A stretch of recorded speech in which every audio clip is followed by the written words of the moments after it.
Welcome to Unacademy. My name is Talveer Singh और स्वागत है सभी का आज की क्लास में। सो फटाफट से सारे के सारे स्टूडेंट्स आ जाइए। 1 मिनट के अंदर अंदर अपनी पॉजिटिव अफर्मेशन लिखिए और फिर हम अपनी क्लास को शुरू करते हैं। जल्दी से आ जाइए सारे के सारे स्टूडेंट्स।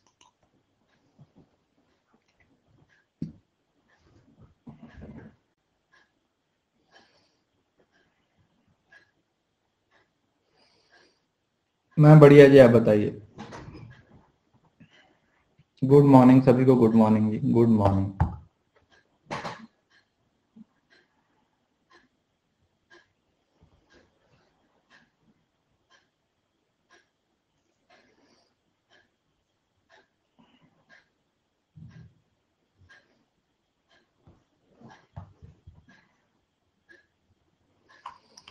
जल्दी आ जाइए, फिर शुरू करते हैं अपनी क्लास को।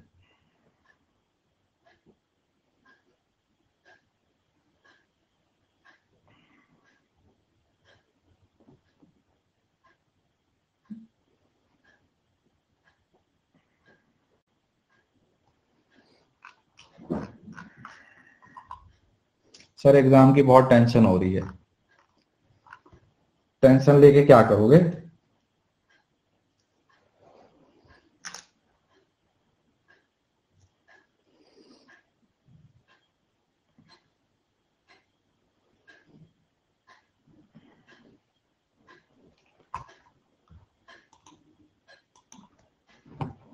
देखो, मेहनत तो करनी पड़ेगी, एफर्ट्स तो लगाने पड़ेंगे।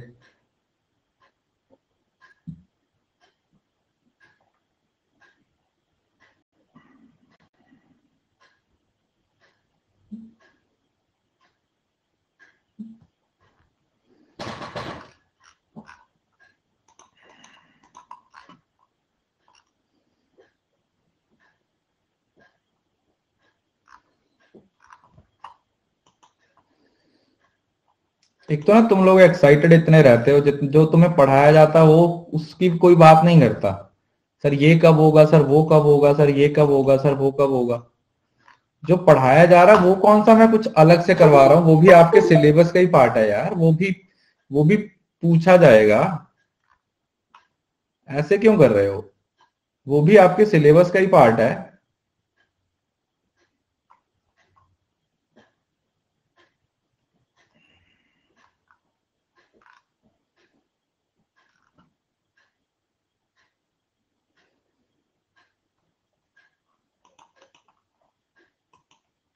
चलिए, कल मोनोट्रियल प्रोटोकॉल खत्म हो गया था क्या? सॉरी, क्योटो प्रोटोकॉल खत्म हो गया था ना। मोनोट्रियल प्रोटोकॉल पढ़ना था आज, है ना। चलो पहले उसी को खत्म करते हैं।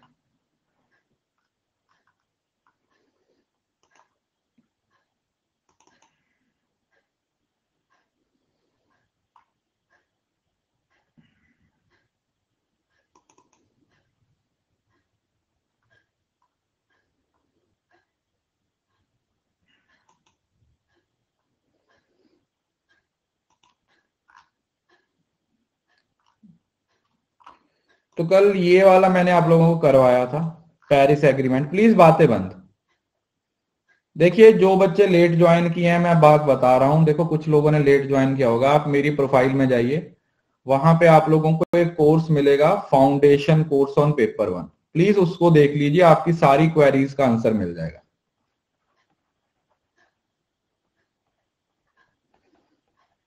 पेपर 1, ठीक है जी। उस कोर्स को देख लीजिए, 3-4 क्लासेस हैं उसमें। क्लासेस देखने से नोट्स बनाने तक सब कुछ है।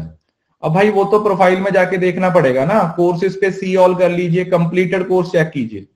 थोड़ा नीचे स्क्रॉल डाउन कीजिएगा, वो अक्टूबर का कोर्स है, ठीक है जी। वो अक्टूबर 21 का कोर्स है, तो थोड़ा नीचे स्क्रॉल डाउन करना पड़ेगा आप लोगों को। उससे आपको पता चल जाएगा कि कैसे आपको सारी चीजों को कवर करना है। तो कल पेरिस एग्रीमेंट हमने पढ़ा था, और पेरिस एग्रीमेंट के अंदर मैंने 2 से 3 चीजें आप लोगों को बोला था। मतलब पेरिस एग्रीमेंट एक ऐसा एग्रीमेंट है, प्लीज अब बातें बंद, जो बहुत ही ज्यादा इंपॉर्टेंस रखता है। मतलब ये मान के चलो कि ये जो पेरिस एग्रीमेंट है ना, ये बहुत ही ज्यादा इंपॉर्टेंट है। प्रियंका, अभी मैंने बताया बेटा, एक बार जाके फाउंडेशन कोर्स देख लीजिए। और जो बच्चे नए ज्वाइन किए हैं, वो जो रनिंग कोर्सेज हैं उसको लाइव कर लो, और जो रिकॉर्डिंग पुराने कोर्सेज हैं पीछे वाले, उनको रिकॉर्डिंग से करना शुरू कर सकते हो। ठीक है जी। पेरिस एग्रीमेंट जो क्योटो प्रोटोकॉल था, क्योटो को कैसे याद किया था? क्यू से याद किया था, याद है? क्योटो को क्यू से याद किया था। क्यों 6 गैसेज हैं इसके अंदर, क्यों इसके अंदर 3 पैरामीटर्स बनाए हुए हैं, 1.5 डिग्री सेल्सियस, 2 डिग्री सेल्सियस, 20-20-20, काफी सारी चीजें थी इंडिया के टारगेट से। तो वो सारी चीजें इसके अंदर हमने काफी डिटेल में पढ़ी थी। कल की क्लास को जरूर से देख लीजिए जिन बच्चों ने नहीं देखी है, उसमें मैंने ये सारा कुछ बहुत ही डिटेल में आप लोगों को क्या करवा दिया है, पढ़ा दिया। अब उसके बाद हम मोनोट्रियल प्रोटोकॉल की बात करते हैं। देखिए, इससे पहले एक वियना कन्वेंशन हुआ था।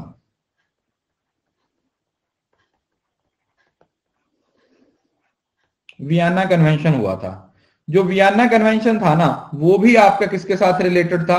That was also related with 1985 में, जो ओजोन की प्रोटेक्शन से रिलेटेड था। ओजोन की प्रोटेक्शन से रिलेटेड था।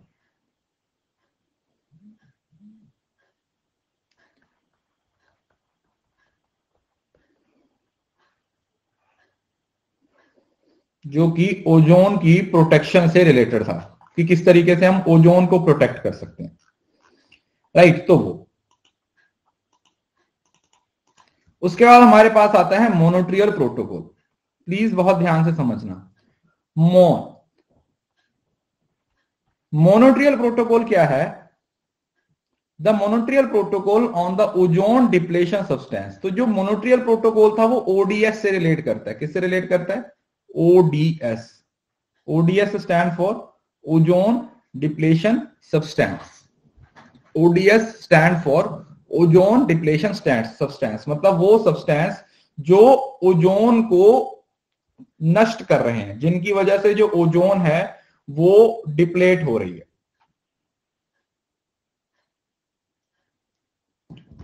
Right, which was culmination for the convention was opened for signatory on 16 सितंबर 1987।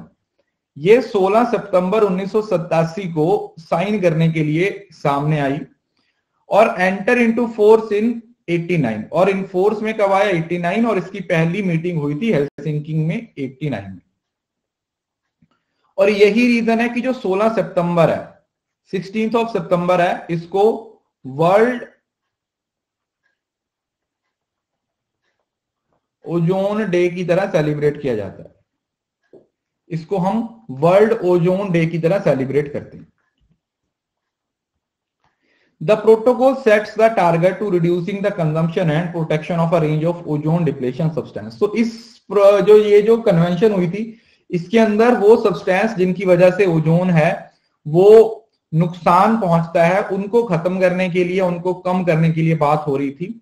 और ये मान के चलो कि ये दुनिया की, ये वर्ल्ड की सबसे ज्यादा सक्सेसफुल कन्वेंशन थी।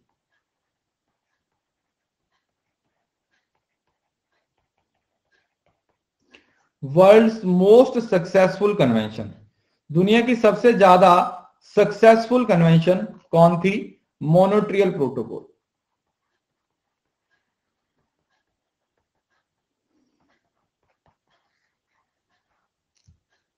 ठीक है।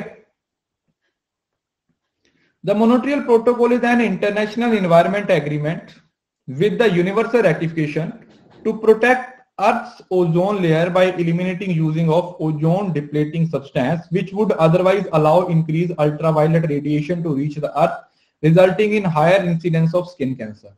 क्योंकि देखो जो ओजोन है वो आपकी यूवी लाइट्स को क्या करती है? धरती पे आने से रोकती है। अल्ट्रावायलेट लाइट्स होती हैं उनको ऑब्जर्व कर लेती है। अगर ओजोन में ही होल हो जाएगा, अगर ओजोन में ही एक सुराख होगा, तो वो अल्ट्रावायलेट लाइट्स को या जो किरणें होती हैं उसको रोक नहीं पाएगी, और वो जो यूवी लाइट्स हैं वो धरती पे आएंगी, और वो धरती पे आएंगी, लोगों पर पड़ेंगी, क्रॉप्स पे पड़ेंगी। उससे क्या हो जाएगा? वो उन लोगों को, मतलब जैसे स्किन कैंसर है ना, आंखों की प्रॉब्लम्स और बहुत सारी बॉडी पे जो इफेक्ट्स होते हैं वो देखने को मिल सकते हैं। मतलब बहुत सारी बीमारियां हैं वो देखने को मिल सकती हैं जिसकी वजह से, ये जो यूवी लाइट्स होती हैं, इन यूवी लाइट्स की वजह से बहुत सारी बीमारियां हैं वो इस दुनिया में फैल सकती हैं। Since it's adopted in 1987 and end in 2014, तो ये जो शुरू हुई थी वो 1987 में साइन किया था और ये एंड हो गई थी, ठीक है। मॉन्ट्रियल प्रोटोकॉल 2014 में इसका एंड भी हो गया था। It has successful eliminated over 98% of ODS। 1987 से लेके 2014 तक इसने ऑलमोस्ट 98% ODS को क्या कर दिया, इन्वायरमेंट से रिमूव कर दिया। और एक बहुत बड़े लेवल पे इंपैक्ट देखने को मिला। ये जो डेटा है वो बहुत ज्यादा इंपॉर्टेंट है। 135 बिलियन टन इन कम्युलेशन CO2 की एमिशन को कम कर दिया। क्योंकि अगर ODS कम हो गए तो डायरेक्टली आपको ये भी देखने को मिल जाएगा कि जो कार्बन डाइऑक्साइड एमिशन का 135 बिलियन टन, समझ रहे हो, देख रहे हो कितना है। इतनी जो इलिमिनेशन थी, इतनी जो रिडक्शन थी वो की गई थी। ये वो डेटा है जो आप लोगों ने याद रखना, ठीक है। ये वो डेटा है जो आप लोगों ने याद रखना। 130 billion ton, 135 billion ton, right. It was signed on 16th of September 1987। तो ये डेट आप लोगों ने याद रखनी है। उसके बाद इसके टाइम टू टाइम अमेंडमेंट होती गई और इसकी जो सबसे इंपॉर्टेंट अमेंडमेंट हुई थी वो कौन सी थी, वो 8th अमेंडमेंट हुई थी किगाली। कहां पर, किगाली। ये लेटेस्ट वाली थी, अभी इसको अपडेट किया गया था, ये भी पढ़ेंगे। तो इसको हम कैसे याद रख सकते हैं, मन की गाली, है ना। मतलब मॉन्ट्रियल प्रोटोकॉल को किगाली से रिलेट कर सकते हो। जैसे कुछ लोगों को देख के आपके दिल में आता है ना गाली देने के लिए, मगर आप दे नहीं पाते हो, क्योंकि अगर आप दोगे तो बात बिगड़ सकती है। तो आप अंदर ही अंदर दे देते हो। और मन के अंदर गाली देने का फायदा यह है कि आप जितनी मर्जी, जिस मर्जी एक्सट्रीम लेवल की गाली दे सकते हो ना, जितनी चाहो उतनी दे सकते हो, ऐसा होता है। तो इस तरीके से आप इसको ऐसे याद रख सकते हो, मॉन्ट्रियल प्रोटोकॉल को गाली के साथ रिलेट कर सकते हो, मन की गाली। As a result of international agreement, the ozone hole in Antarctica is slowly recovering। तो ये जो सबसे पहले जो ओजोन का होल था वो कहां पे देखने को मिला था, वो एंटार्क्टिका में देखने को मिला था। और तब से ये एक्शंस लिए जा रहे हैं और वो जो छेद है, वो जो सुराख है, वो धीरे धीरे क्या हो रहा है, फिल हो रहा है। और यहां पर एक बात और भी बोली है कि अगर इसी तरीके से हम आगे बढ़ते रहे, इसी तरीके से हम एफर्ट्स करते रहे, तो जो ओजोन का लेवल 1980 में था उस लेवल को हम दोबारा फिर से अचीव कर सकते हैं 2050 और 2070 के बीच में। ठीक है जी, क्या बोल रहे हैं कि अगर इसी तरीके से हम आगे बढ़ते रहे, इसी तरीके से हम एफर्ट्स करते रहे, इसी तरीके से हम मेहनत करते रहे, तो 2050 से लेके 2070 के बीच में जाके हम फिर से उस लेवल को अचीव कर लेंगे जो 1980 में था। Kofi Annan, the 7th secretariat general of United nation states that, नहीं, इसके सारे अमेंडमेंट जरूरी नहीं है बेटा, सिर्फ ये किगाली वाला इंपॉर्टेंट है। ठीक है जी, कौन सा इंपॉर्टेंट है, किगाली वाला इंपॉर्टेंट है, ये वाला, और स्टार्टिंग वाला जो हेलसिंकी में हुआ था। ठीक है, ये इंपॉर्टेंट है। तो कोफी अन्नान था जो 7th सेक्रेटरीट जनरल था यूएन का, उन्होंने क्या बोला था कि ये मोस्ट सक्सेसफुल इंटरनेशनल कन्वेंशन हुई, most successful international agreement to date has been the Montreal protocol. तो आज के टाइम पे सबसे बड़े लेवल पे अगर कोई कन्वेंशन सक्सेसफुल हुई है तो वो कौन सी हुई है, वो हुई है यही वाली मॉन्ट्रियल प्रोटोकॉल। कौन सी हुई है, मॉन्ट्रियल प्रोटोकॉल, MP। अब ये देखो, ये जैसे देख रहे हो, ये 79 में ओजोन इस तरीके से थी, देखो साफ सुथरी थी, और ये देखो फिर इसके अंदर सुराख होना, ये दिख रहा है, ये क्या है, ये क्या है, ये धरती है, समझ रहे हो ना, ये धरती हमारी माता है, आगे कुछ नहीं आता है ना। ये सुराख हो गया जिसकी वजह से ये धरती, अब समझ रहे हो ना, यहां से जो अल्ट्रावायलेट रेज आती थी वो इसको रोक लेती थी, है ना, वो तो यहां पे रुक जाती थी, बट अब रुक नहीं रही है, वो ऐसे हाय बाय बाय, मैं चली, वो यहां पे चली जाती हैं फिर। अब अगर ऐसे ये सारी अल्ट्रावायलेट जमीन पे चली जाएंगी तो फिर धरती पे जाके तो वो नुकसान करेंगी ही, है ना। तो इस वजह से ये कोशिश कर रहे हैं कि किसी तरीके से ये जो इसी लेवल पे हम लेके आ जाएं, जो ऐसे वाला लेवल था उसी लेवल को दोबारा, मतलब इसको भर दिया जाए, इसको भर दिया जाए, नहीं तो बहुत नुकसान हो जाएगा, क्योंकि इससे कैंसर और भी बहुत सारी चीजें होती हैं। ऑल अल्ट्रावायलेट्स आर नॉट वाइट, सारी बुरी नहीं है बट कुछ तो बुरी है ना। देखो excess of everything is dangerous, समझ रहे हो ना। वैसे तो खाना भी बुरा ही है अगर आप सारा दिन ठूसते ही रहोगे, समझ रहे हो ना। किसी भी चीज का एक्सेस खराब ही होता है, समझ रहे हो ना।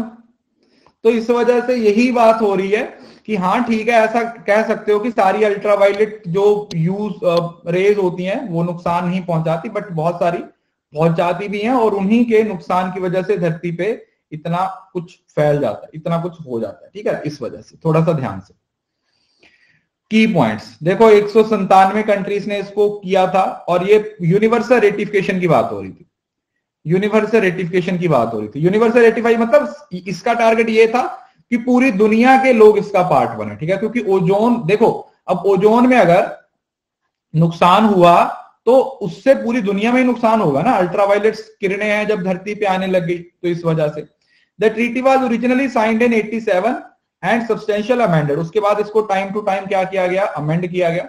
The Montreal Protocol on substance that degrade the ozone layer into the global production and use of ozone। अब इसमें कौन कौन से थे, CFC, क्लोरोफ्लोरोकार्बन्स, हाइड्रोक्लोरोफ्लोरोकार्बन्स और हेलन, ठीक है जी। ये कौन कौन से, CFC, देन आता है HCFC और देन आता है हेलेंस, ठीक है। ये आगे भी आएंगे। It was design to stop the production and import of ozone depletion substance. तो इसका अल्टीमेट ऑब्जेक्टिव क्या था, ये जो ट्रीटी हुई थी, इसकी ट्रीटी का मतलब ये था कि किसी तरीके से जो सब्सटेंट ओजोन को नुकसान पहुंचा रहे हैं उनको रोका जाए, उनके नुकसान को रोका जाए, उनके ट्रेड को रोका जाए, ताकि जो ओजोन को उनकी वजह से, स्पेसिफिकली उन सब्सटेंस की वजह से नुकसान हो रहा है वो बच जाए। अब जैसे देखो, क्लोरोफ्लोरोकार्बन्स हो गए and other halogenated ozone depletion substance are mainly responsible for man made chemical. तो ये जो HCFC, HCFC और हेलोन्स कहां कहां पर होते हैं, जब आप अपने घरों में, जैसे आप अपने घरों में एयर कंडीशनर यूज करते हो, एयर कंडीशनर में होते हैं, रेफ्रिजरेटर में होते हैं, ड्रायर में होते हैं, पेंट में होते हैं, इवन के जो आप लिपस्टिक लगाते हो उसमें भी ये चीजें देखने को मिलते हैं, जो आप परफ्यूम लगाते हो उसमें भी ये चीजें देखने को मिलती हैं, ठीक है जी। इस वजह से ये बोला गया है कि इनको किसी तरीके से क्या किया जा सके, इनको खत्म करें ताकि जो इन्वायरमेंट है उसको बचाया जा सके। The total amount of effective halogens is the stratosphere can be calculated and are known as equivalent effect stratosphere chlorine। तो ये इसकी फुल फॉर्म आप लोगों ने याद रखनी है, EESC, equivalent effect stratosphere chlorine, ठीक है। इंडिया एक्सेप्टेड, हाँ ये पॉइंट मैंने आपको बताया था कि जहां पर इंडिया की बात आती है वो बहुत ज्यादा जरूरी हो जाती है। इंडिया ने इसको कब साइन किया या इंडिया ने इसको कब एक्सेप्ट किया, इंडिया ने इसको 1992 में एक्सेप्ट किया, इंडिया ने इसको 1992 में एक्सेप्ट किया, और इंडिया के अकॉर्डिंग भी काफी सारे एक्शंस लिए गए थे। हाँ, और जो वियना कन्वेंशन हुई थी, जो वियना कन्वेंशन हुई थी उसको कब एक्सेप्ट किया गया था, 1991 में, इससे एक साल पहले, ठीक है। ये भी नोट डाउन कर लीजिए, जो वियना कन्वेंशन थी उसको 1991 में एक्सेप्ट किया था इंडिया ने, और इस वाली को 1992 में एक्सेप्ट किया था।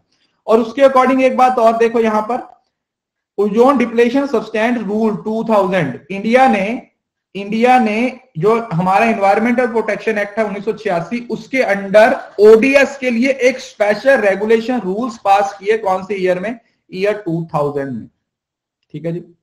2000 में इंडिया ने स्पेशल रेगुलेशन और control, that is ozone depletion substance regulation and control rules बनाए, कौन सा, 2000 में, राइट। हाँ, ये कुछ नहीं बताया हुआ, ये जो हैलोजेंस है ना, उन टोटल कितने हैं आपके स्ट्रेटोस्फियर में, उनको आप EESC बोल देते हो, that is equivalent effective stratosphere chlorine. ठीक है, तो ये अब मैंने आपको बताया कि कोई भी इंटरनेशनल कन्वेंशन होती है उसको पढ़ना तो जरूरी है, बट साथ में ये भी जरूरी है कि उसका इंडिया के साथ क्या कनेक्शन रहता है। ठीक है, यस और नो, कि इंडिया ने इंडिया का उसमें क्या रोल था, इंडिया ने उसको कब एक्सेप्ट किया, इंडिया उसका पार्ट है या नहीं है, क्योंकि ये आपको ज्यादा पूछा जाएगा। ठीक है जी, इंडिया उसका पार्ट है या नहीं है, या इंडिया ने उसके बारे में क्या सोचा, क्या किया, क्या नहीं किया, वो चीज ज्यादा इंपॉर्टेंट हो जाती है उसको समझना। अब all the ozone depletion substance controlled by Montreal protocol control either chlorine और ब्रोमीन। तो जो भी आपके ओडीएस होते हैं उसमें दो चीजें जरूर होती हैं, कौन कौन सी, या तो क्लोरीन होगा या ब्रोमीन होगा। अदर ओडीएस में आ जाता है HFC, that were later taken under the protocol. Also the greenhouse gases like CO2, methane and nitrous oxide are not dealt with the under Paris agreement but under the Montreal protocol. और उसके साथ साथ जो CO2, methane और nitrous oxide है, अब ये gases वगैरह के नाम ना आप लोग साइड पे लिख लीजिएगा। ठीक है जी, क्योंकि मुझे पता है कि हम जो बच्चे साइंस बैकग्राउंड से नहीं है, इवन कि हम भी नहीं है, उनके लिए इन चीजों को याद करना थोड़ा डिफिकल्ट हो जाता है। जो इन्वायरमेंट साइंस से हैं, जो साइंस पढ़ के हैं, उनके लिए इजी है, बट जो बच्चे नहीं पढ़ के आए ना, उसके लिए जरूरी है कि आप इसको ना साइड पे लिख लीजिए कि ये वाली गैसेस थी। ठीक है, क्योंकि इसको बार बार पढ़ोगे, क्योंकि हमें यही नहीं पता कि नाइट्रस ऑक्साइड कौन सी गैस होती है। ठीक है, और हमें जरूरत भी नहीं है इतना डिटेल में जाने की। ठीक है, वो साइंस वालों को जरूरत है, हमें तो सिर्फ ऐसा है कि हाँ पेपर में जिस तरीके का क्वेश्चन पूछा जाएगा हम उस तरीके से उसको आंसर कर पाए। ये देखो, अब ये जो रेड कलर में लिखा हुआ है ये बहुत ही ज्यादा इंपॉर्टेंट है। इंडिया जो है वो वियना कन्वेंशन का पार्ट बना था 1991 में, और मोनोट्रियल का पार्ट बना था 1992 में। कब? 17 सितंबर को, जब ओजोन डे सेलिब्रेट होता है। The ozone depletion substance are used in, ये देखो बताया था ना, रेफ्रिजरेटर में यूज होते हैं, एयर कंडीशनिंग में यूज होते हैं, फायर फाइटिंग में यूज होते हैं, इलेक्ट्रॉनिक्स में यूज होते हैं, फोम में, एरोसोल में। They are in the form of CFC 11, 12, halons 20, 11। ठीक है, ये कुछ हमारे CFC होते। 16 सितंबर ओजोन डे बताया तो यार, थोड़ी देर पहले बताया नहीं था? कौन सी दुनिया में रह रहे हो, यहां पे बताया तो था 16 सितंबर को। अच्छा 17 लिखा हुआ है, एक सेकंड, फिर मैं इसको सही कर देता हूं। 16 होगा ये, इसको सही कर लेना, 16 सितंबर होगा। 16 को होता है यार, आई थिंक, एक सेकंड,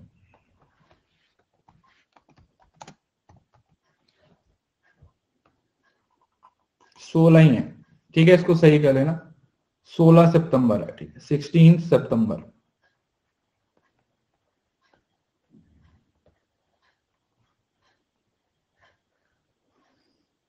ठीक है, हाँ ऐसे। अब ओजोन क्या है, क्यों नुकसान हो रहा है ओजोन को, और जो अंटार्कटिका था वहां पर ओजोन में छेद क्यों हुआ, अब उसके बारे में थोड़ा सा पढ़ते हैं। देखो ओजोन का फॉर्मूला क्या होता है, O3 होता है। अब इतना तो आप लोगों को पता होगा कि मतलब ये ऑक्सीजन के 3 एलिमेंट से मिलकर बनती है। Ozone is made of 3 layers of oxygen. O3 मतलब ओजोन के 3 elements, O3। The layer formed by ozone is known as ozone layer. और उन लेयर्स, जो लेयर्स बनती है ओजोन से, उसको आप ओजोन लेयर बोल देते हो। और ओजोन आपकी कहां पे होती है, स्ट्रेटोस्फीयर। अब ये इन्वायरमेंट की जो चीजें आप लोगों को पता होनी चाहिए कि कितने स्फीयर्स होते हैं हमारे, तो उसका जो स्ट्रेटोस्फीयर होता है, सुंदर सा स्फीयर, आप ऐसा मान के चलो ओजोन सुंदर होती है, तो ये स्ट्रेटोस्फीयर में होती है। ठीक है, ozone layer is present in stratosphere, protect the earth from harmful ultraviolet rays coming from the sun. तो ये स्ट्रेटोस्फीयर में हमें अल्ट्रावायलेट जो रेज होती हैं उससे बचाती हैं। और जो ओजोन लेयर की थिकनेस है उसको DU में मेजर किया जाता है, मतलब Dobson units.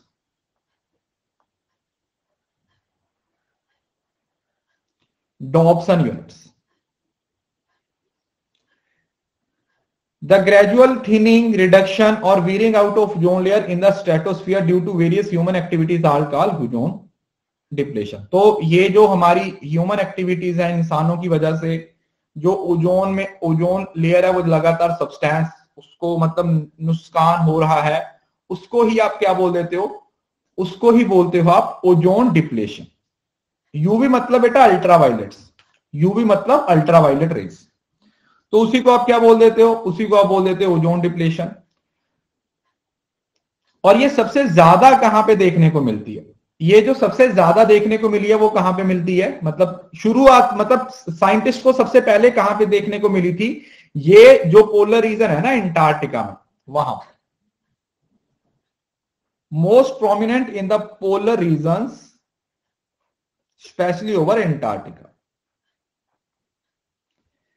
The severe depletion of ozone layer in any particular is called ozone hole। तो और वो जो सुराख, वो जो छेद देखने को मिलता है किसी भी तरीके का जो हो जाता है अल्ट्रावायलेट लाइट्स की वजह से, वो उसको आप क्या बोल देते हो, दैट इज पोलर रीजन।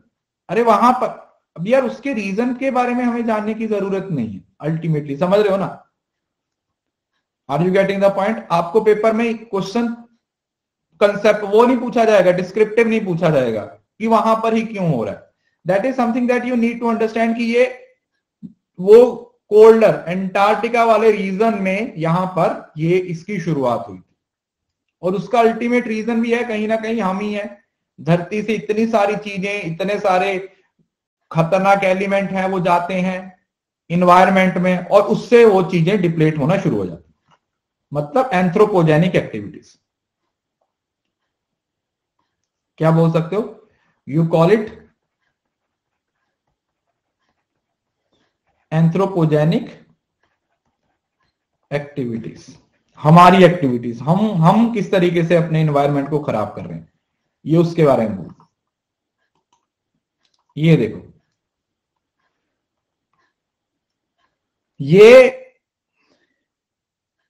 ये है आपका स्ट्रेटोस्फियर और ये है ट्रोपोस्फियर, ठीक है जी। ये अल्ट्रावायलेट रेज आ रही हैं यहां पे, अगर यहां तक है ये स्ट्रेटोस्फियर में, इसको बचा लिया जाता है तो ये रोक लेता, बट अगर यहां से ये किरणें यहां पर क्रॉस हो जाती हैं, जो धरती के नजदीक वाली ट्रोपोस्फियर उसके अंदर एंटर हो जाती हैं, तो आप यहां से क्या मान सकते हो कि ये तो भाई नुकसान ही पहुंचाएंगी, समझ रहे हो ना, ये तो हमें नुकसान ही पहुंचा। एंथ्रोपोजेनिक का मतलब हो सकता है मैन मेड की तरह। तो ये यहां पर केमिकल्स के नाम लिखे हुए हैं जिनकी वजह से, सॉरी हाँ मतलब ये ओजोन डिप्लेशन केमिकल्स लिखे हुए हैं, जैसे CFC aerosol refrigerant, solvents HCFC, halon और मिथेल ब्रोमाइड। पेस्टिसाइड्स में मिथेल आता है, और जो फायर एक्सटिंक्शन जो वो रखे होते हैं ना आग बुझाने वाले, उसके अंदर हेलोन्स होता है। तो ये ओजोन डिप्लेशन केमिकल्स है, मतलब इनको ही कंट्रोल करने के लिए जो मोनोट्रियल प्रोटोकॉल है उसको बनाया गया था कि किसी तरीके से अगर हम इनको कंट्रोल कर लेंगे तो हमारे लिए चीजों को यूज करना, हमारे लिए चीजों को कंट्रोल करना क्या हो जाएगा, काफी आसान हो जाएगा। कॉजेस क्या है, देखो वही बताया कि जैसे जैसे जितना ज्यादा क्लोरोफ्लोरोकार्बन हो गया या हेलोन गैसेस हैं वो अगर इन्वायरमेंट में जाएंगी तो वो नुकसान पहुंचाएंगी। Nitrous fertiliser, use of supersonic aircraft, nuclear explosion. अभी जैसे अभी हम इस चीज के बारे में बात कर रहे थे, कल भी हमने इस चीज के बारे में बात की थी, जैसे अभी लड़ाई चल रही है, वॉर चल रही है, मैंने उसमें बताया था ना, और वॉर में आप लोग देखो कितने रॉकेट लॉन्चर, कितनी मिसाइल, कितने क्या क्या, इवन कि अभी तो वो पुतिन है उसने ये भी धमकी दे दी कि अगर और कोई देश इसके बीच में आएंगे तो हम न्यूक्लियर अटैक भी कर सकते हैं, है ना, हम न्यूक्लियर अटैक भी कर सकते हैं। तो इससे जो वैसे कंट्री का नुकसान होता है वो तो होता ही है, बट उससे ये भी तो देखो कि इन्वायरमेंट को कितना नुकसान हो रहा है। वो जितनी भी गंदगी है, वो जितने भी रसायन है, वो जितने भी, समझ रहे हो ना, मतलब एक साइड पे वैज्ञानिक, जो विज्ञानी है बेचारे वो लगे हुए हैं, साइंटिस्ट लगे हुए हैं, 20-20, 30-30 साल की मेहनत है, वो इन्होंने 5 दिन के अंदर खराब कर देनी है। समझ रहे हो ना? Are you getting the point? जो इतने दिनों से वो इन्वायरमेंट को साफ सुथरा बना रहे हैं, वो 5 दिन की लड़ाई ने उससे ज्यादा गंदगी फैला दी उसमें। समझ रहे हो ना? तो इस वजह से ये सारी चीजें हैं जिससे हमारा जो ओजोन है वो डिप्लेट होता है। इफेक्ट्स क्या हैं? सबसे पहले तो अल्ट्रावायलेट रेज हैं जो धरती पे आती हैं। जैसे आप कभी कभी आपको फील होता होगा, जैसे बोलते हैं ना कि अगर आप गर्मी में घर से बाहर जा रहे हो तो आप हमेशा कोई सनस्क्रीन वगैरह कुछ ऐसा लगा के जाइए अपने फेस पे, या वो जो एक्सपोज्ड है वो सारे बॉडी पार्ट्स जो आपके एक्सपोज्ड है टू द सन, ठीक है, कि उससे क्या होता है कि जो सूरज की किरणें हैं वो उतना नुकसान आपको नहीं पहुंचाएंगी जितना अगर आप नहीं लगा के जाते हो तो वहां पे होता। समझ रहे हो ना? जैसे सनबर्न, स्किन कैंसर और कैटरेक्ट्स। एक्सेसिव अल्ट्रावायलेट रे में डैमेज अवर आईज, आंखों पे बहुत इसका असर होता है। ग्लोबल वार्मिंग बढ़ रही है, और प्लांट्स हैं वो भी इससे क्या हो जाते हैं, सूख जाते हैं। जो प्लांट्स होते हैं वो भी इससे क्या हो जाते हैं, सूख जाते हैं। तो ये कुछ ऐसे इफेक्ट्स हैं जो ओजोन की वजह से हमें देखने को मिलते हैं। देखो यहां पर वो चीजें आ जाती हैं जो आपके रटने वाली हैं। समझ रहे हो? अब ये वो वाली चीजें हैं जो हमें रटनी है, मोनोट्रियल प्रोटोकॉल से रिलेटेड। जैसे सबसे पहले जो एनेक्सर ए है उसमें CFC हेलोन्स है। जो बी है उसमें halogenated CFC, carbon, tetrachloride, methyl, chloroform. C में HCFC, डी नहीं है, फिर ई है मिथेल ब्रोमाइड, और एफ है HFC। अब ये देखो, मैं जो चीज मैं आप लोगों को बताता हूं याद करनी है, क्योंकि इस बार ये वाला पूछा गया था, एनेक्सिस 3 पूछा गया था कि इसमें क्या आता है, HCFC, हाइड्रोक्लोरोफ्लोरोकार्बन। और उसी तरीके से आर्टिकल्स, जैसे आर्टिकल 2 है वो कंट्रोल मेजर से डील करता है, आर्टिकल 3 है वो कंट्रोल लेवल्स को कैलकुलेट करने की बात करता है, जो 4 है वो ट्रेड के साथ रिलेट करता है, 5 है कंट्रीज के साथ, 7 है वो रिपोर्टिंग। अब ये याद करनी पड़ेगी, इसका और कोई सोल्यूशन नहीं है, क्योंकि ये पेपर में पूछा जाएगा। और आपको ये भी पता है कि ये अगर एनेक्सर ए में CFC है तो इसको CFC ही याद करना पड़ेगा, इसको CFC ही याद करना पड़ेगा, अपने हिसाब से कुछ नहीं मान सकते। मतलब कैटेगरीज है बेटा, जैसे एनेक्सर बनाए थे ना, जैसे पहले पढ़ के आए हो आप, क्योटो प्रोटोकॉल में भी था ना। अरे डीप थोड़ी है, स्टैटिक पोर्शन है यार, डीप थोड़ी है, ये तो स्टैटिक पोर्शन है ना, ये तो याद करना पड़ेगा, इसका और कोई सोल्यूशन नहीं है। तो ये होमवर्क है आज, इसको आज याद करना पड़ेगा। अभी से रटना शुरू कर दो जो जो चीजें याद करने वाली हैं, क्योंकि अगर अभी इनको छोड़ दोगे तो फिर बाद में भी छोड़ ही दोगे। आर्टिकल्स भी पहले ये नीचे वाला याद करो, ठीक है, पहले आज ये वाला याद कर लो, आज ये वाला याद कर लो, कल ये याद कर लेना, बट याद जरूर कर लेना, इंपॉर्टेंट है, यू नीड टू रिमेंबर, ये याद करना पड़ेगा, ठीक है जी।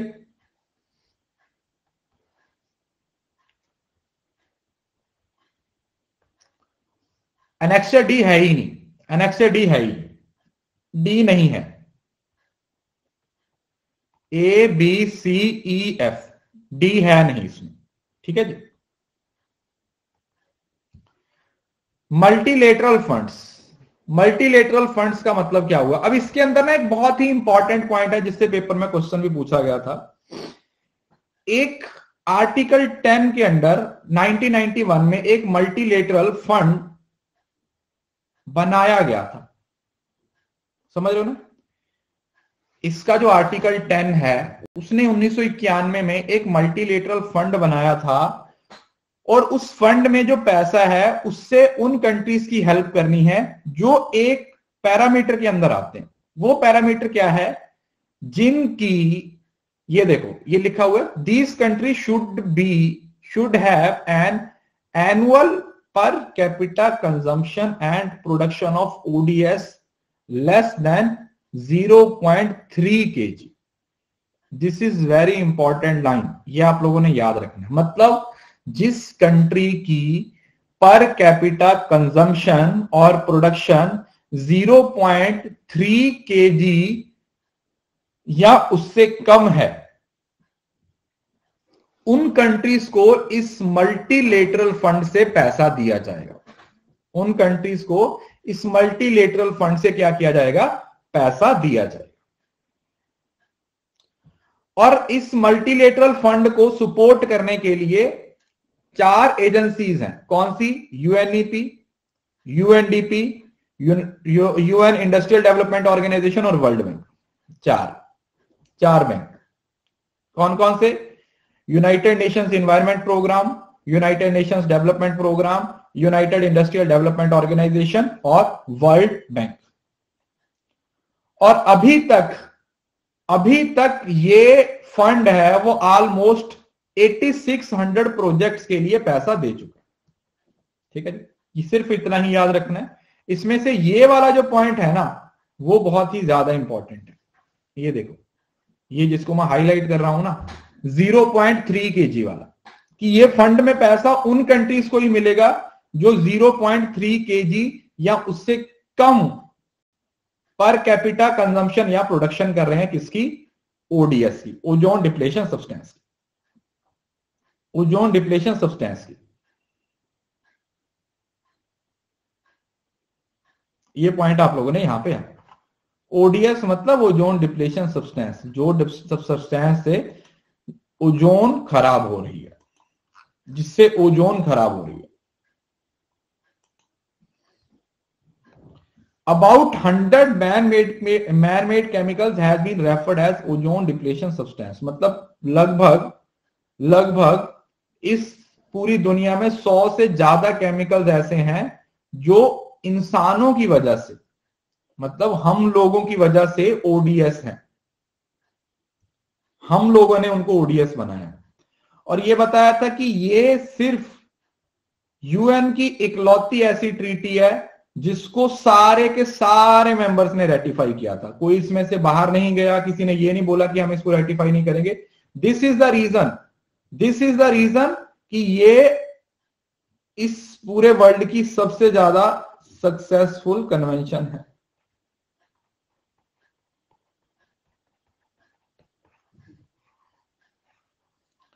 This is the main reason that this convention is most successful convention ever. इस पूरी दुनिया में जितनी भी कन्वेंशन हुई हैं उनमें से सबसे ज्यादा सक्सेसफुल कन्वेंशन यही है। This convention is the most successful convention ever. ठीक है जी।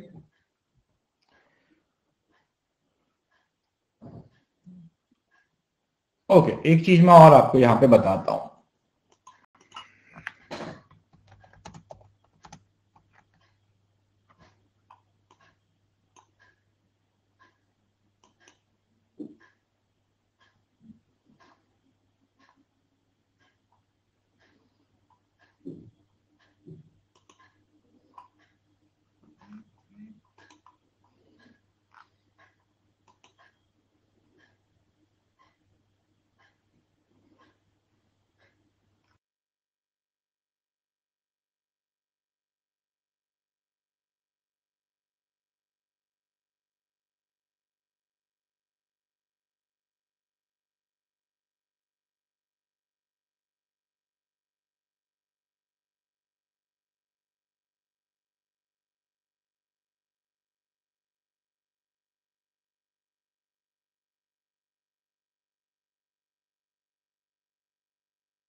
जो ओजोन है ना, उसके भी 2 एलिमेंट्स हैं।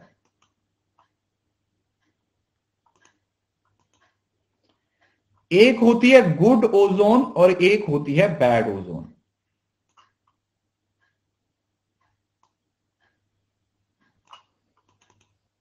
एक होती है अच्छी ओजोन और एक होती है बुरी ओजोन।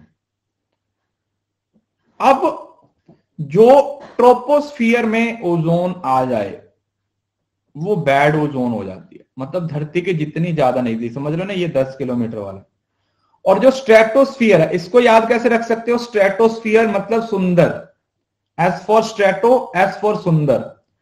स्ट्रेटोस्फियर मतलब सुंदर, सुशील, कन्या। तो स्ट्रेटोस्फियर में जो ओजोन है वो आप लोगों की गुड ओजोन है, और जो ट्रोपोस्फियर में है, जो धरती के जितनी ज्यादा नजदीक है, वो बैड ओजोन है।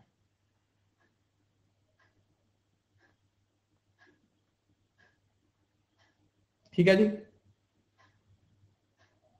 सर सुशील कहां से कन्या हुई? देखो सुशील कुमार हो तो लड़का होगा, वैसे सुशील कन्या भी होती है ना। मैंने सुशील के साथ कुछ लगाया थोड़ी था, है ना। सुशील बोलते हैं ना, सुंदर सुशील कन्या। अब ये इंपॉर्टेंट है, ध्यान से इसको समझ लीजिए। Ozone occurs in 2 layers in atmosphere. ये क्या बोलते हैं कि जो ओजोन है ना, वो 2 लेयर्स में हमारे एनवायरनमेंट में देखने को मिलती है। बस बातें बंद। The ozone surrounding the earth surface is troposphere. मतलब समझ रहे हो ना, जो धरती से लेके 10 किलोमीटर तक लेयर रहती है वो आपकी कौन सी होती है? ट्रोपोस्फेयर। मतलब समझ रहे हो ना आप? ऐसे मान लो कि जैसे अगर ये आपका सर है, ठीक है, ये आपका सर है, ये तुम्हारा सर है, ठीक है। कुछ लोगों का गंजा हुआ, कुछ लोगों के बाल होंगे। तो अब ये मान के चलो कि सर को ढकने के लिए तुम टोपी पहन रहे हो, तो तुम्हारे सर के सबसे ज्यादा नजदीक है। तो टोपी से आप इतना तो याद रख सकते हो कि ये ट्रोपोस्फियर होगा, है ना। और ऑब्वियसली बात है, तुम्हारे सर के जितनी नजदीक ओजोन होगी उतनी ज्यादा खतरनाक होगी, उतनी वो बैड होगी। तो इसका मतलब जो तुम्हारे सर के नजदीक है या धरती के नजदीक है, धरती की टोपी है, उसको वो जला देगी, तो वो बैड ओजोन है, क्लोज टू हेड, है ना। अच्छा, कुछ लोग गंजे होते हैं ना, कुछ लोग बार्ड होते हैं।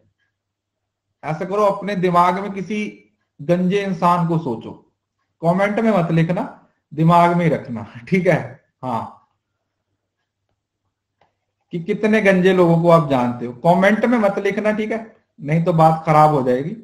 सिर्फ दिमाग में सोचो कि अच्छा ये वाला गंजा इंसान मैंने देखा है, ये वाला गंजा इंसान मैंने देखा, ठीक है। कमेंट में मत लिखिएगा, बस हाँ ये सब सोच लो कि हाँ हमारे दिमाग में वो इंसान है।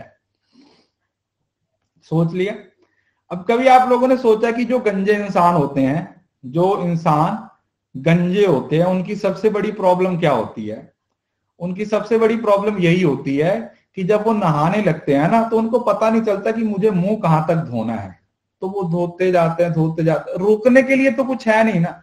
अब तुम धोगे तो यहां पर तुम्हारे बाल आ जाएंगे, तुम्हें पता चलेगा अच्छा यार यहाँ पे मेरा मुंह खत्म हो गया। अब उनके बाल ही नहीं है तो यहां तक मुंह रहता है उनका, वो धोते ही रहते हैं, धोते ही रहते हैं। तो इससे आप कैसा याद रख सकते हो कि ट्रोपोस्फियर बैड है, तो धरती ने ये टोपी पहन रखी है, इस वजह से ये ग्राउंड लेवल ओजोन होती है, इस वजह से इसको बैड ओजोन भी बोला जाता है। It is an air pollutant. तो ये हमारे लिए एक एयर पोल्यूटेंट है जो कि ह्यूमन हेल्थ को नुकसान पहुंचाते हैं, वेजिटेशन और many common material. It is a की इंग्रेडिएंट ऑफ अर्बन स्मॉग। और ये किसकी वजह से होता है? जो अर्बन स्मॉग होता है ना, उसकी वजह से। The troposphere extend to the level of 10 miles. Sorry, kilometre नहीं है बेटा, 10 माइल्स हो गया, ठीक है। 10 माइल्स का मतलब कितना हो गया? 16 किलोमीटर हो गया। ये किलोमीटर नहीं है, इट इज 10 माइल्स, ठीक है। 1.6 माइल होता है ना 1 किलोमीटर के बराबर, सॉरी 1.6 माइल 1 किलोमीटर के बराबर। तो ये 16 किलोमीटर के आसपास हो जाएगा, या माइल्स में अगर देखा जाए तो ये 10 माइल्स के आसपास होगा। Where it meet the second layer, जहां पे जाके ये दूसरी लेयर को मैच करेगी, the stratosphere.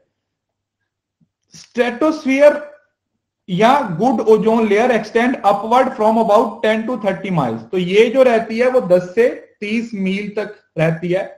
And protect the life on earth from the sun's harmful ultraviolet rays. UV rays से ये क्या करती है, प्रोटेक्ट करती है। राइट, आई होप कि अब आपको गुड और बैड ओजोन का डिफरेंस है वो समझ आ गया होगा कि what is the difference between good ozone and bad ozone. ठीक है जी, याद करने का तरीका भी बता दिया आप लोगों को। गंजे से टोपी से याद रख सकते हो कि कौन सा गंजा था, कौन सी टोपी थी, उससे आप लोग चीजों को याद रख सकते हो।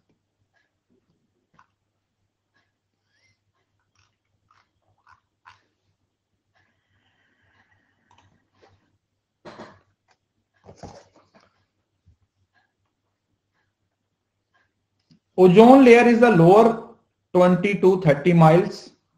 मतलब ये आप ऐसा इसको ऐसा मान लो कि जैसे 10 से 30 के बीच में रहती है, वैसे तो 10 तक भी रहती है, ये दो पार्ट्स में डिवाइड कर दिया ना कि पहले 10 तक रहेगी, वो ग्राउंड ओजोन है। जो ग्राउंड ओजोन है वही तो ये वाली ना बेटा, ट्रोपोस्फियर वाली, यही ग्राउंड ओजोन है। यही तो नुकसान, यही तो बैड ओजोन है ना, क्योंकि धरती के जितनी नजदीक होगी उतना ग्राउंडेड होगी। इसी वजह से तो इसको बैड ओजोन बोला जाता है ना, क्योंकि ये धरती के ज्यादा नजदीक है। और इससे ऊपर जाओगे, जो इससे ऊपर लेयर है, जो इसके ऊपर वाली लेयर है, ये तो ट्रोपोस्फियर है। ट्रोपोस्फियर से ऊपर की जो लेयर है, स्ट्रेटोस्फियर।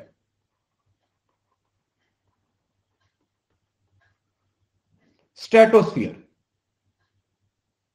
वो, उसके अंदर जो है वो सुंदर सुशील कन्या की तरह एक आप लोगों को मिल जाती है, 10 से 30 किलोमीटर।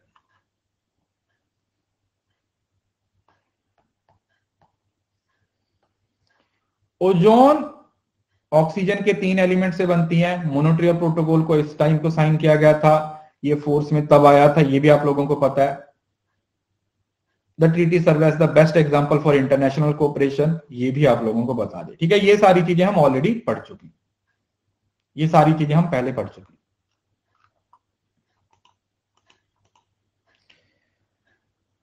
उसके बाद आता है मोनोट्रियल अमेंडमेंट, फेजिंग आउट HCFC। चलो 1 मिनट का ब्रेक ले लो यार, आराम से 1 मिनट का ब्रेक ले लो, फिर कंटिन्यू करते हैं आराम से, जल्दबाजी नहीं करनी। समझ आ रहा है? देखो ये यूनिट बहुत ही खतरनाक सी यूनिट है, बट फिर भी मैं कोशिश कर रहा हूं कि जितना हो सके उतना आप लोगों को समझ आए, जितना ज्यादा से ज्यादा इजी करूं।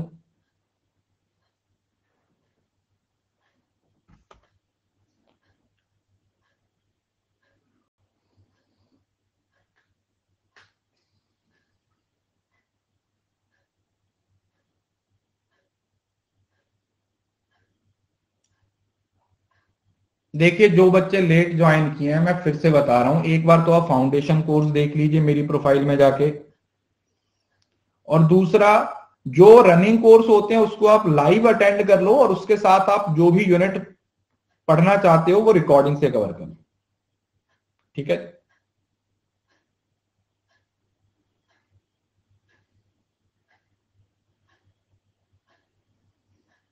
समझ रहे हो?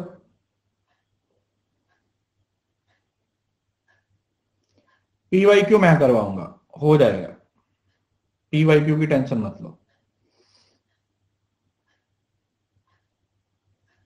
टेलीग्राम ग्रुप है कॉमर्स नेट अचीवर्स।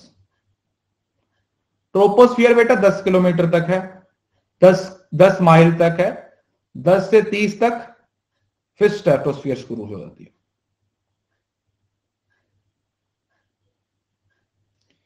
इस यूनिट के बाद तो फिर से दोबारा से कोर्स शुरू हो जाएगा, फिर से DIRC शुरू हो जाएगा।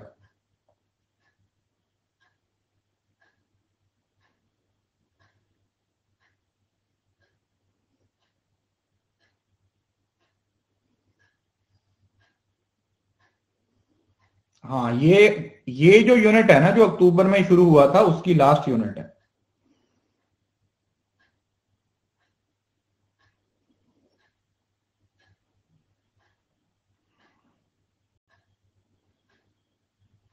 हायर एजुकेशन पेंडिंग है, हो जाएगा वो, टेंशन मत लो। चलो अब बातें बंद, आगे बढ़ते हैं। The Montreal amendment that is phasing out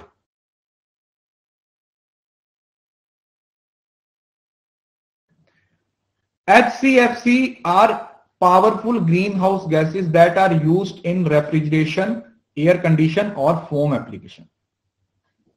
अब ध्यान से सुनो, जो HCFC है ना, मतलब H के साथ भी C है, फिर F के साथ भी C है, तो आप खुद ही सोचो ये कितना खतरनाक होगा जिसमें दो दो CC हैं। In terms of global warming potential, in terms of global warming potential, ये ग्लोबल वार्मिंग पोटेंशियल आगे हमारा एक टॉपिक भी आएगा। HCFC इज 2000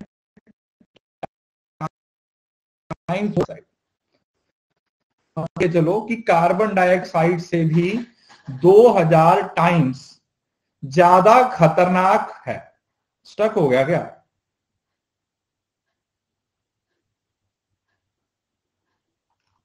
चल रहा है ना? हाँ, तो जो HCFC है इसको याद कैसे रखना है? देखो HCFC दो C है इसमें, CC जैसे कार्बन कॉपी होता है ना, CC। तो जो HCFC है वो 2000 टाइम्स, 2000 टाइम्स ज्यादा पोटेंट है किससे? कार्बन डाइऑक्साइड से। मतलब इतना ज्यादा ग्लोबल वार्मिंग पहुंचा सकते हैं, इतना बड़े लेवल पे ग्लोबल वार्मिंग में अपना रोल प्ले कर सकते हैं।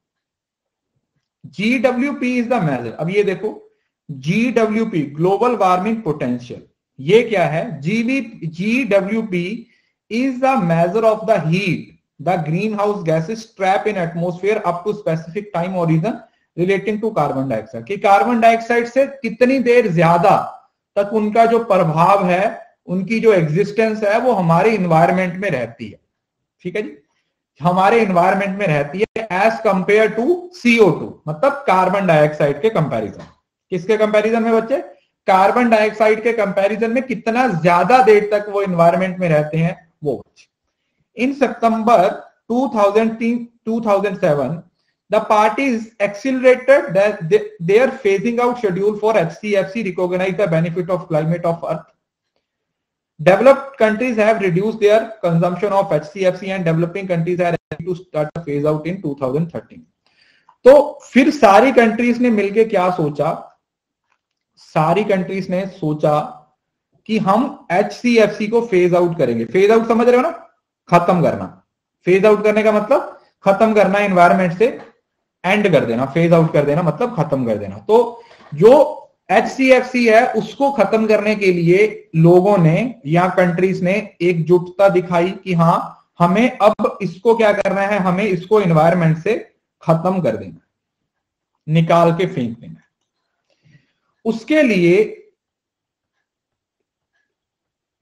एक ना Kigali amendment I.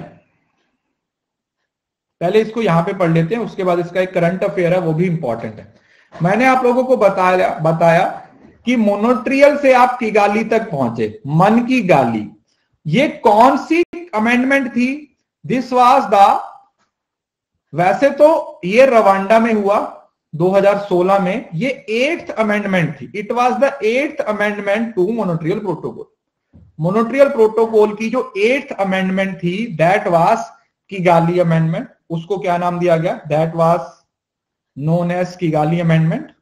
They agree to gradually reduction timeline with the rate of 80 to 85% by 2040, कि जो हम धीरे धीरे 80 से 85% तक ये जो सब्सटेंस है उनको खत्म कर देंगे।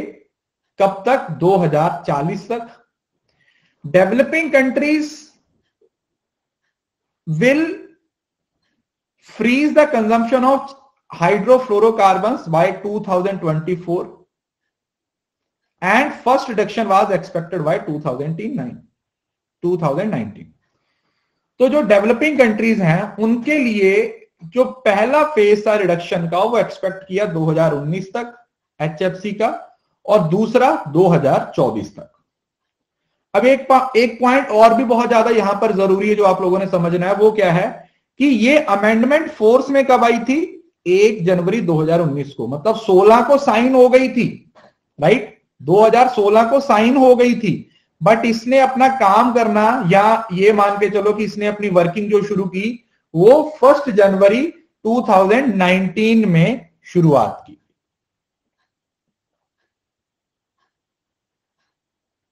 ठीक है जी, is it clear? Okay. HFC was initially introduced as non-ozone depletion alternative for timely phase out of CFC and HCFC। इन्होंने बोला कि जो HCFC हैं और CFC हैं उनको निकाल के उनकी जगह पर हाइड्रोफ्लोरोकार्बन्स को लेके आए, मतलब उनके अल्टरनेटिव। समझ रहे हो ना? क्योंकि देखो जो CFC हैं वो भी इन्वायरमेंट को नुकसान पहुंचाते हैं, HCFC तो पहुंचाते हैं क्योंकि डबल सी है। तो इन्होंने बोला कि जो HFC है ना, हाइड्रोफ्लोरोकार्बन्स हैं, वो उनके साथ इनको रिप्लेस कर दिया जाए क्योंकि वो ओजोन को डिप्लेट नहीं करते। समझ रहे हो ना? नॉन ओजोन डिप्लेशन अल्टरनेटिव्स की बात हो रही है। किसकी बात हो रही है? नॉन ओजोन डिप्लेटिंग अल्टरनेटिव्स की। It does not deplete the stratospheric ozone layer but widely present in air conditioner, refrigerator. Some of them have high range of GVP around 12 to 14,000। ठीक है, ये आगे पढ़ेंगे। This cause a challenge when it comes to maintain the global temperature below 2 degrees Celsius along with 8% per year globally। ध्यान से समझना इस point को, इस पॉइंट को ध्यान से समझना। इन्होंने बोला कि ग्लोबल वार्मिंग बढ़ने की वजह से जो हमारा टारगेट था कि जो टेम्परेचर है उसको 2 डिग्री सेल्सियस तक या उसके नीचे रखना है, वो एक बहुत बड़ा चैलेंज हो गया था। क्योंकि जब इसका ऑलरेडी ग्रोइंग रेट हर साल का 8% था, मतलब एक साइड पर तो ये बढ़ रहा था और दूसरी साइड हम इसको एक लेवल तक कंट्रोल करने की कोशिश कर रहे थे कि किसी तरीके से इसको एक लेवल तक हम क्या कर सके, हम कंट्रोल कर सके, राइट? ये कोई बच्चा बोला था 28th मीटिंग COP थी, ठीक है, 28th मीटिंग है वो वाला था, Montreal protocol substance that deplete the ozone की गाली में हुई थी 1987 टू फेज आउट HFC। अब यहां पर ध्यान से सुनना, बहुत इंपॉर्टेंट है। COP कॉन्फ्रेंस ऑफ पार्टीज जो 1987 में क्योटो मोनोट्रियल प्रोटोकॉल की बात हुई थी, उसके अंदर हाइड्रोफ्लोरोकार्बन्स को क्या करने की बात की गई थी? फेज आउट करने की बात की गई थी। The HFC was introduced in 1990 as an alternative to chlorine based substance that are believed to deplete the ozone layer। अभी बताया था कि जो HCFC था उसके लिए अल्टरनेटिव क्या दिए गए थे? HFC, क्योंकि HFC बोला गया कि ये भाई हमारे एनवायरनमेंट को नुकसान नहीं पहुंचाता।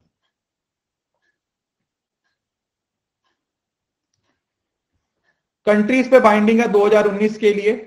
India along with other countries like Pakistan, Iran are kept in the third group where China is the middle group। यहां पर भी इंडिया को कहां पे रखा गया है? यहां पर भी इंडिया को थर्ड ग्रुप में ही रखा गया। यहां पर भी इंडिया को थर्ड ग्रुप में ही रखा गया कि भाई थर्ड ग्रुप पे ही रहो, तुमसे कुछ ना हो पाएगा। तुम्हारे लिए टारगेट हमने जो डिसाइड किए हैं अगर अचीव हुए that is well and good, और अगर अचीव नहीं हुए तो कोई दिक्कत नहीं। अच्छा, यहां पर ना इसकी एक इंपॉर्टेंट पॉइंट मैं आपको बताता हूं, जो लेटेस्ट 2021 का करंट अफेयर है वो ज्यादा जरूरी है, पहले उसको पढ़ते हैं। रुको,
ओके, रोको, मैं यहां पर 3 स्लाइड ऐड कर रहा हूं।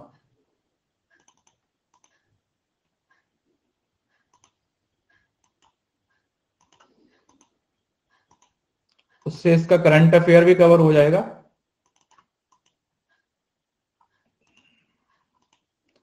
और साथ में आपका किगाली भी कवर हो जाएगा।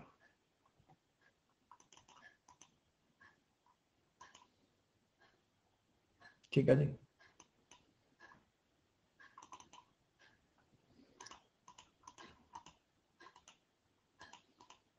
ओके, अब प्लीज यहां पर ध्यान से सुनिए।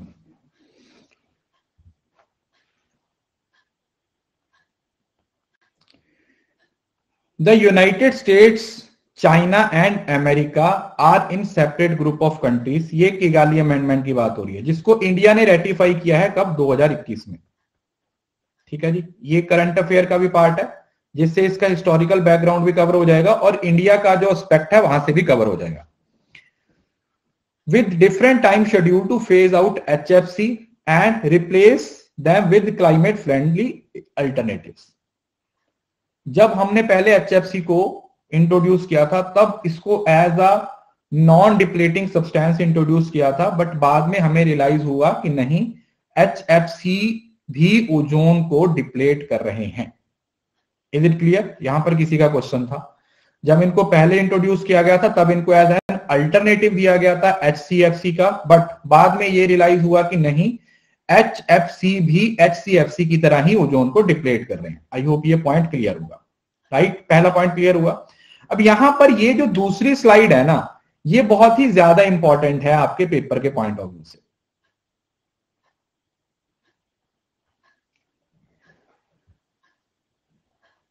अरे बेटा, इंडिया भी तो लिखा हुआ है यार, पढ़ तो लो। India has to reduce the HFC by 80% in year 2047। India का जो टारगेट है वो 80% तक 80% तक HFC को रिड्यूस करना है। कौन से ईयर तक? 2047 तक। चाइना के लिए 2045 है और यूएस के लिए 2034 है। मतलब सबसे पहले यूएस करेगा 2034 तक, फिर चाइना करेगा 2045 तक और फिर इंडिया करेगा 2047 तक। क्या? HCFC को 80% तक रिड्यूस। HCF है यहां पर, ठीक है?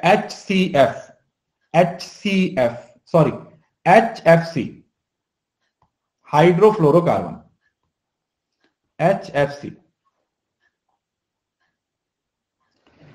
India will complete its phase down of HFC in 4 steps from 2032 onwards with the cumulative reduction in, और इसका ये टारगेट इस तरीके से है, मतलब इंडिया 2032 तक 10% करेगा, 2037 तक 20%, 42 तक 30% और 47, हर 5 साल में 10% कम करने की बात हो रही है। ठीक है जी? 32 में 10%, 37 में 20%, 42 में 30%, 47 में 80%। तो ये वाला डेटा आप लोगों ने जरूर याद रखना है। पहले 10%, फिर 20%, फिर 30% और फिर अगले साल में 50% तक रिड्यूस करने की बात हो रही है। किसको? HFC। Amendments to the existing legislation framework, the ozone depletion substance rules to allow appropriate control for production and consumption of hydrochlorofluorocarbons to ensure compliance with Kigali Amendment will be done by mid 2024। तो ये important नहीं है। इसके अंदर जो पहली 3 points हैं India के पॉइंट ऑफ व्यू से बहुत ज्यादा जरूरी है, क्योंकि ये किगाली को भी कवर कर रहा है बच्चे, साथ में ये करंट अफेयर्स को भी कवर कर रहा है क्योंकि ये लेटेस्ट है। ठीक है जी? अभी हुआ है इस वजह से, राइट? उसके बाद अगर हम इसके हिस्टोरिकल बैकग्राउंड के बारे में बात करें तो आप लोगों को पता है 1989 Montreal Protocol is not a climate agreement. It is instead aimed at protecting the ODS like chlorofluorocarbons that were earlier used as air condition and refrigerant industry. Thus, widespread use of CFC has caused the hole in the ozone, which allows some harmful radiation to come to the earth. These radiations were considered potential health hazard. ठीक है, इसके बारे में हम पहले discuss कर चुके हैं.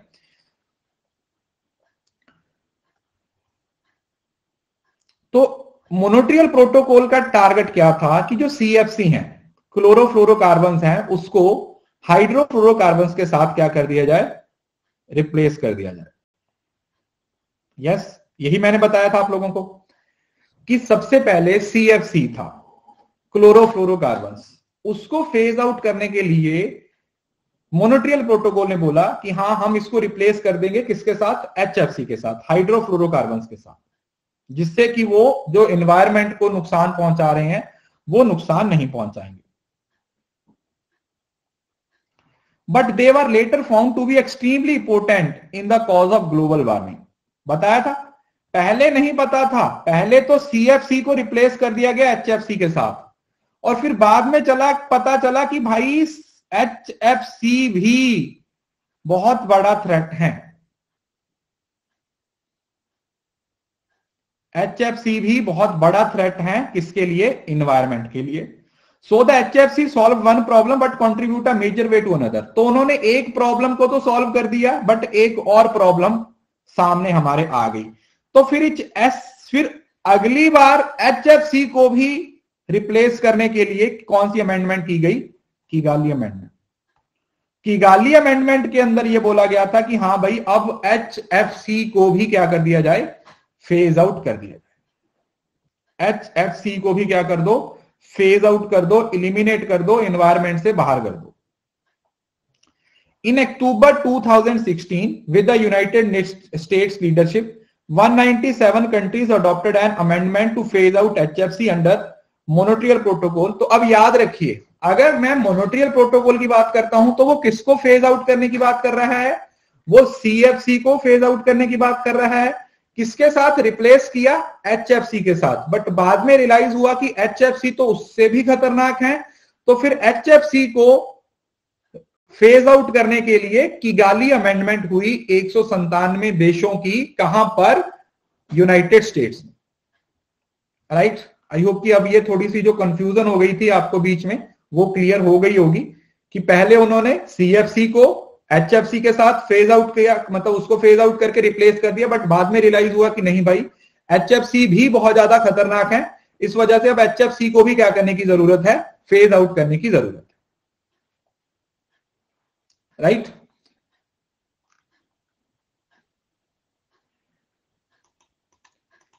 उसके अंदर फिर क्या किया गया, ये देखो. अब जो किगाली अमेंडमेंट है इसके अंदर क्या क्या हुआ. पहली बात तो ये फेज आउट करने की बात कर रहा है किसको, HFC को. ठीक है जी, पहली बात HFC को फेज आउट करने के लिए किगाली अमेंडमेंट की बात की गई. इसका गोल क्या था कि 80% तक खत्म कर दिया जाए. कब तक, 2047 तक.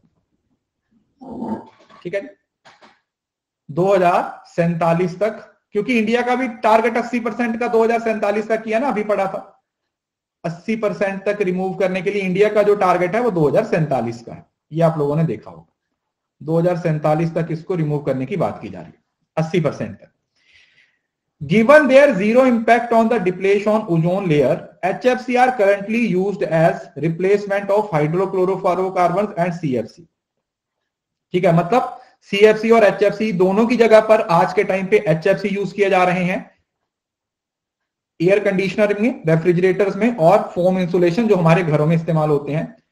Developed countries will reduce HFC consumption in 2019. तो दुनिया की जितनी भी डेवलप्ड कंट्रीज हैं वो ये काम कब से शुरू करेंगी, 2019 से. मतलब डेवलप्ड कंट्रीज ने HCF को रिड्यूस करने का या खत्म करने का काम शुरू कर दिया है. कब से, 2019 से. They have started working from 2019. 2019 से उन्होंने इसको रिप्लेस करने का काम शुरू कर दिया. पहली बात. दूसरा, most developing countries will freeze consumption in 2024. और ज्यादातर बोला कि इस कंजम्पशन को फ्रीज कर दिया जाएगा कब तक, 2024 तक. Some developing countries include India will unique circumstances will freeze consumption in 2028 और इंडिया के एंड पे ये कब फ्रीज होगा 2028 तक। ठीक है 2028 तक फ्रीज हो जाएगा और उसके बाद फिर उसके आगे के जो टारगेट है ना 32 तक 37 तक 42 तक 47 तक जो हमने स्टार्टिंग में पढ़ा था ना यहां पे ये वाले इस तरीके के टारगेट है उसको क्या कर लिया जाएगा अचीव कर लिया जाएगा।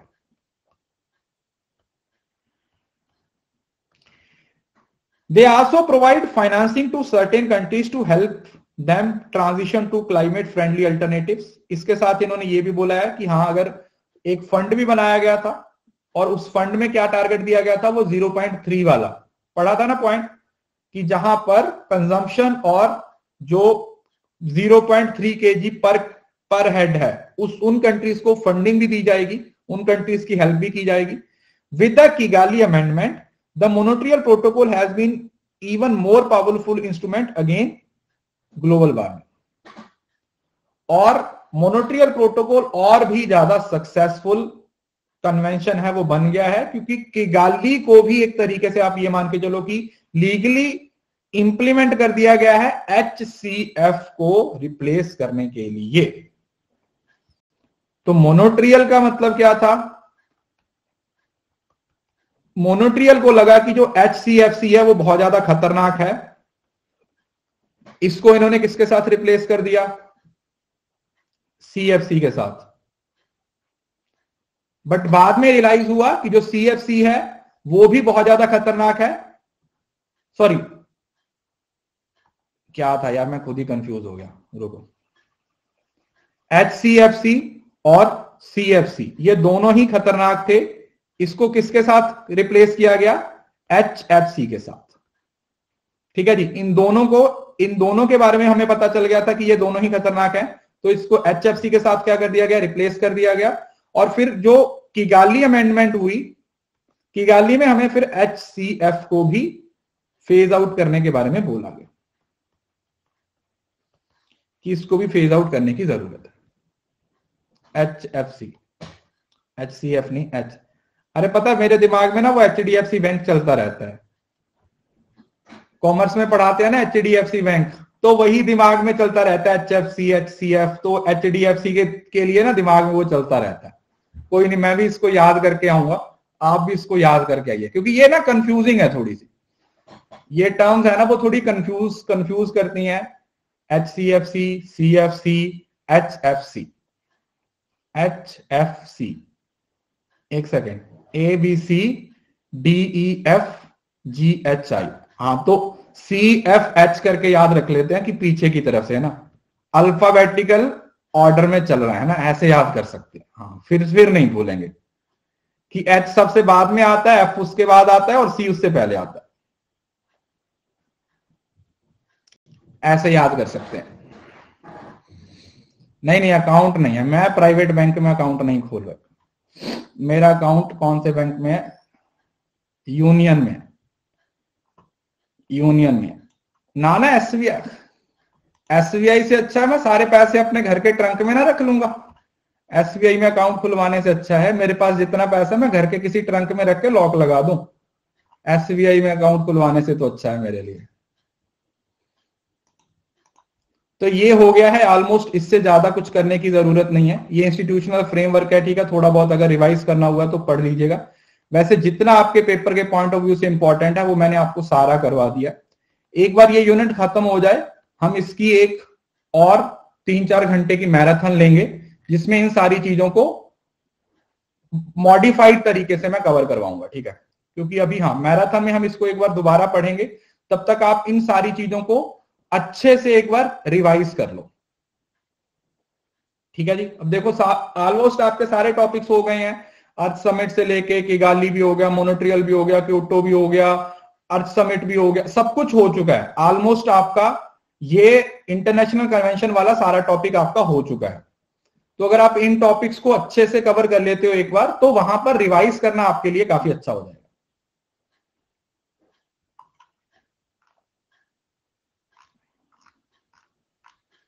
तो जितना डर पहले लगता था उससे तो कम हुआ होगा डेफिनेटली समझ रहे हो ना। जितना इन्वायरमेंट से पहले डर लगता था थोड़ा बहुत तो कम हुआ होगा ना। अब ऐसा तो है कि हाँ अगर हम थोड़ी सी मेहनत करेंगे इन चीजों को तो याद हो जाएगा। कल हम एक बार और एसडीजी और एमडीजी कर लेंगे, एसडीजी एमडीजी कर लेंगे, उसके बाद फिर नेचुरल डिजास्टर कर लेंगे, समझ रहे हो ना। तो इसी तरीके से जैसे मैंने पहली क्लास में आपको समझाया था कि हम कैसे पढ़ने वाले हैं, वैसे ही पढ़ने वाले हैं, वैसे ही याद करने वाले हैं। जहां से डायरेक्ट क्वेश्चन आते हैं पहले हम उसको टारगेट करेंगे, उसके बाद आगे का देखेंगे।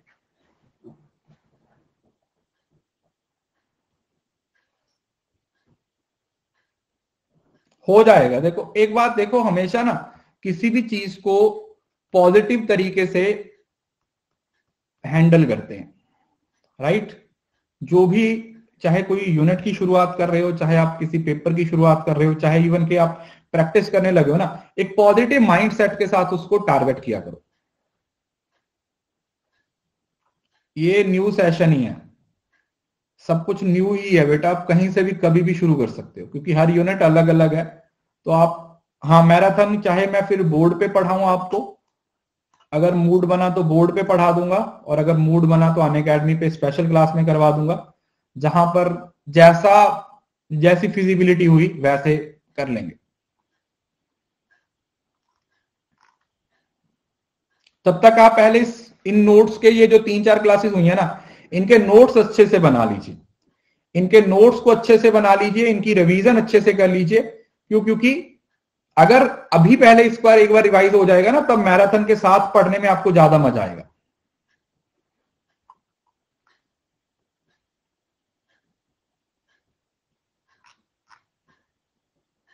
ठीक है, चलिए मिलते हैं नेक्स्ट क्लास में, कल करेंगे इसको आगे। कल हम एसडीजी और एमडीजी को पढ़ेंगे, वहां से भी 2 नंबर का क्वेश्चन आपको हमेशा पूछा जाता है। सो ध्यान रखिए अपना। Thank you so much, God bless you all. इसी तरीके से पढ़ते रहिए। आज हमारा किगाली मोनोट्रियल भी दोनों कंप्लीट हो गए हैं। कल हमने क्योटो प्रोटोकॉल पेरिस एग्रीमेंट किया था। तो ये सारे टॉपिक्स 1 बाय 1 हमने कवर कर लिए हैं। तो जितना अभी तक पढ़ा दिया उसको अच्छे से रिवाइज कर लीजिए, ताकि जो भी आगे जितना भी है पेंडिंग, जो कुछ दिया वो सारी चीजें भी आपको अच्छे से क्लियर हो। ठीक है, thank you so much, bye bye, take care, ध्यान रखिएगा, खुश रहिए।